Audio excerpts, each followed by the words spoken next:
I think HBO did the smartest possible thing with this new Harry Potter teaser. They didn't try to impress me, they didn't show up screaming, "Look, it's darker now," or "This is the prestige version," or "Forget your childhood, old fool, this one has shadows." No, they did something much sneakier. They made it feel familiar enough that your brain relaxes, and then they started quietly selling you on the one thing this remake actually needs: more room. Because let's be honest, this show does not need to prove Harry Potter is popular. That battle was won before some of these executives learned how to shave. The real question is whether this thing has any reason to exist beyond Warner Bros. Refusing to let its most valuable child ever leave home.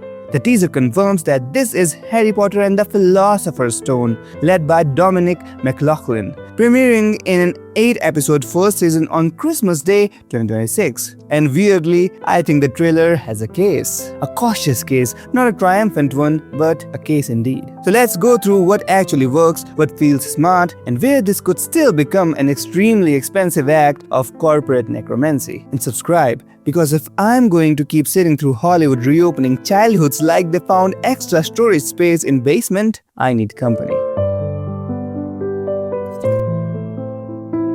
The first smart thing this trailer does is not overreact to the existence of the movies. And that matters, because a lot of legacy reboots walk in with one of the two terrible energies. Either they cling to the nostalgia so hard, they become tribute bands with VFX, or they overcorrect and start acting like loving the old version was somehow naive and now we're doing the real one. The teaser does neither. It gives you the letter, Hagrid, the wand, platform 9 3/4, Ron, the sorting hat, Snape, McGonagall, Quidditch, Draco, Hogwarts in all its please cry politely glory. Basically, HBO looked at the most permanently imprinted fantasy imagery of the last 25 years and said, "Relax, we know what room we're in." The teaser highlights those familiar first book beats while also confirming the series title and Christmas 2026 date. And that's good, because this project dies instantly if it feels insecure. And insecure remakes are the worst. You can smell the flop sweat through the color grading. This trailer, to its credit, smells calm. Now here's the part I actually care about. Not the stuff I already know, the new stuff. Harry at the muggle school before Hogwarts, more time with ordinary life, small added beats like the snowball fight and Hagrid making snow angels. Those details were specifically highlighted as new material not present in the book-to-film version we already know. Now that's the real pitch. Because if this series is just the Chris Columbus film with extra walking, then congratulations. HBO has invented premium delay. The whole reason to do Harry Potter as television is space. More room for Hogwarts to feel like a place instead of a speed run through iconic rooms. More room for routine, awkwardness, school rhythm, social friction, weather, corridors, classrooms, wasted time. Fantasy gets better when it can waste time in interesting ways. And that's what TV is for. And the teaser seems aware of that. It's not just replaying the beats, it's trying to suggest that this version might actually live inside them longer. That is the only convincing argument for the remake. Not bigger, not darker, not more faithful in the boring checklist sense. Just more lived in. And that I'm open to. This was another pleasant surprise. Dominic McLaughlin does not look like he's doing Daniel Radcliffe karaoke. Good, vital even. And the same goes for the wider cast we glimpsed in the teaser. Nick Frost as Hagrid, Janet McTeer as McGonagall, Papa Asiedu as Snape, John Lithgow as Dumbledore. Those principal castings have been officially announced around the teaser rollout, because this series cannot survive if it feels like an elaborate school production staged inside a memory. And that's the danger with beloved adaptations. Everybody starts performing around the ghost of the older version. You stop making choices and start preserving impressions. So far, this does not look like that. It looks like they're trying to keep the emotional silhouette while turning everyone into waxwork homage. That's the right instinct. Same with Hogwarts itself. It looks like Hogwarts, obviously. It would be deranged if it didn't, but it doesn't look like they just photocopied the old production design until the toner ran out. It looks recognizably magical, recognizably snowy, recognizably Potter, but with just enough room to breathe as its own TV space. Again, cautious optimism.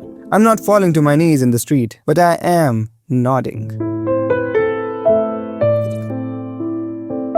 Now the fear. This whole thing could still become too careful. And I think that's the real threat here. More than any casting disclosure or costume nitpicking or people doing forensic eyebrow analysis on a 90-second teaser. Harry Potter is one of those franchises where the audience memory is so strong that a new adaptation can get trapped trying to preserve the feeling of the old one instead of making fresh decisions of its own. And that is death. Beautifully lit death. Snow-covered death.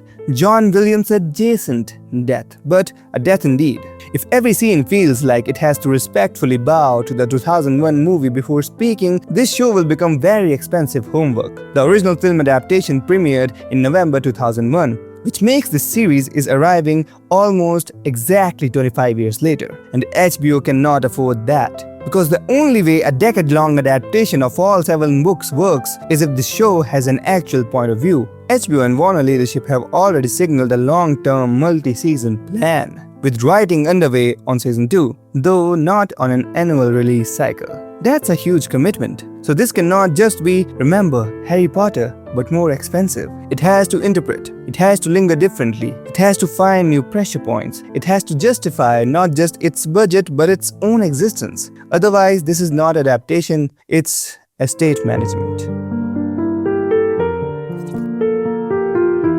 Here's why I'm not dismissing it. Because book 1 especially is the kind of material that genuinely benefits from long-form TV. It's not just plot, it's mood, school routines, social sorting, the feeling of entering a system and slowly learning how to exist inside it. The movies were magical, yes, but they also had to move fast. They had to become cultural monuments immediately. A show does not need to move like that. A show can let Hogwarts feel inhabited. And that's what I think the teaser is quietly selling. Not reinvention, not rebellion, not disruption, just inhabitation. That is smart. Because the worst possible trailer for this would have been something loudly desperate. Something trying to prove it has edge. Something waving prestige credentials around like it's a fake ID. Instead, HBO basically said, here's the world. Here are the kids. Here's the school. Here's the snow. Here's the feeling. And by the way, this time we might actually let you stay longer. The teaser also confirms showrunner Francesca and director Mark, which tracks with that more measured TV-first approach. That's not flashy, it is, however, the right bet.